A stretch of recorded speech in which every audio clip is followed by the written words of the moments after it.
მე არ მახსოვს ახლა რომელი სოციალური ქსელი იყო პირველი, მაგრამ რა შეცვალა, რა შეიცვალა მისი შემოსვლით? როგორც კი გაჩნდა ინტერნეტი, ერთ-ერთი პირველი ფუნქცია, რომელიც ინტერნეტს ჰქონდა, ეს იყო ელექტრონული პოსტა. კი. ძალიან ბევრისთვის ინტერნეტი დაიწყო ელექტრონული პოსტით. ნუ 2000-იანიდან ეს იყო თავისთავად შეიძლება ჩათვალო, რომ ესეც არის რაღაც სოციალური ქსელი, როცა შეგიძლია ერთ ან რამდენიმე ადამიანს ძალიან სწრაფად გადაგზავნო ინფორმაცია. ეს საფოსტო პროტოკოლმა ეს ყველაფერი შექმნა და ძალიან გაამარტივა და დღესაც ძალიან პოპულარულია. უბრალოდ ამ ქსელთან მუშაობა იყო ძალიან ძნელი. იმიტომ რომ ჯერ თვითონ ინტერფეისი, ურთიერთობა, ეს სისტემა არ იყო ჩამოყალიბებული. ამის მერე ჩნდება ბევრი სხვა, მაგალითად ICQ, Miranda, რომელიც აძლევდა ადამიანებს უკვე ერთმანეთთან სატელეფონო საუბარი გაეკეთებინათ, დაერეკათ ერთმანეთთან, ესაუბრათ, ელაპარაკათ. მაგრამ მერე 2000-იან წლებში ხდება ძალიან საინტერესო მომენტი. უცებ იწყება ყველა მედიის გაციფრვა. ტექსტი ხდება ციფრული, სურათი ხდება ციფრული, ვიდეო ხდება ციფრული, მუსიკა ხდება ციფრული, შენი მდებარეობა, კოორდინატები ხდება ციფრული და ეს ყველა მიცის. შენი მარშრუტი ხდება ციფრული. და აი ამ ყველაფერმა ერთად მოიყარა თავი და კიდევ რა, ამას დაემატა ის, რომ გაჩნდა smartphone. პირველი ტელეფონი, iPhone, რომელსაც ეს ყველაფერი შეეძლო რომ გაეკეთებინა. იყო ავტონომიური მოწყობილობა და ამან ყველაფერმა გააკეთა ძალიან დიდი ბიძგი, რომ სოციალური ქსელები განვითარებულიყვნენ.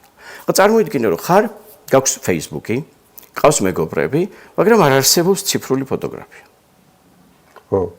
შენ იღებ მაგალითად შენი ყავისა და კრუასანის სურათს, ელოდები როდის გათავდება ფირიშეს ფოტოაპარატში. მიდიხარ ლაბორატორიაში, აბეჭდიებ ამ სურათებს, მოგაქვს სახლში, ასკანირებ და აგზავ. ხო და აი ამიტომ როცა უცებ ყველა მედია გახდა ციფრული, ეს სოციალური ქსელი, სოციალური ინტერნეტით ურთიერთობა გახდა აბსოლუტურად შესაძლებელი.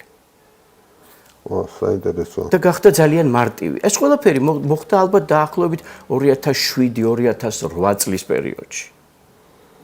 აი ახლა ისე მგონია თითქოს სულ ასე იყო ისეთი შეგრძნება. ხო, სულ ასე. ჯერ 20 წელიც არ გასულა ეს. ხო, წარმოიდგინე ახლა ამ პერიოდმა მოიტანა რა ნივთები ძალიან ბევრი ცნება, რომელიც ადრე იყო კონკრეტული, გახდა აბსტრაქტ, გახდა ხელშეუხებელი, მაგალითად მუსიკა. მაგალითად როცა 80-იან წლებს გაიხსენებ, მუსიკას ჰქონდა ფორმა, ეს იყო კასეტა, ეს იყო დისკი, ვინილის დისკი. აი ამ იმან გაციფრამ ეს მუსიკა გადააქცია იმათ სტრიმად, რომელიც შეგიძლია არც ჩაიწერო როგორც ფაილი, ისე მოусმინო შეს მოწყობილობაზე. ესევეა ფოტოსურათი, მაშინ იყო არა მარტო თვითონ ფოტოსურათი მატერიალური, არამედ ყველაფერი იმასთან დაკავშირებული პროცესი იყო იმის უკან.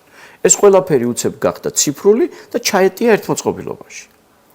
ამ ყველაფრის მერე სოციალური ქსელი გახდა შეუძლებელი რომ არ მომხდარიყო.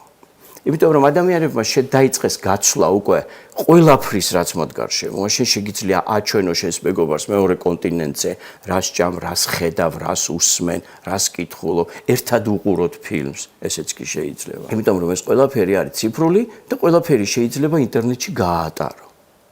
ხო, ეს ნიშნავს, რომ ჩვენ დაგვემატა უამრავი და რა სიტყვა შეიძლება კიდე იხმაროს კაცო ძალიან დიდი საშუალება, რომ კომუნიკაცია გავზარდოთ ერთმანეთში. კომუნიკაცია გავზარდოთ ერთმანეთში. მაგრამ მეორე მხრივ რაღაცა დავკარგეთ კიდეც, ხო?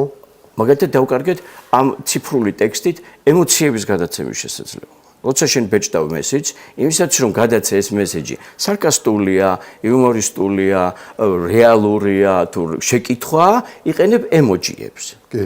და სურათებს, რომელიც ემოციის შემცვლელია, რომლის ფუნქციასაც ადრე ტონალობა ან სახის გამომეტყველება ყოფნიდა. მაგრამ დღეს იმისაც რომ ეს ციფრული გახადო, დღეს ყოველ შემთხვევაში ეს არის დღევანდელი დღეს ნაპოვნი საშუალება, ხმარობთ ამ ემოჯიებს. მაგრამ 2000 წლები კიდევ ის არის, რომ ამ წლებში დაიწყო ძალიან დიდი მიგრაციები ქვეყნებს შორის.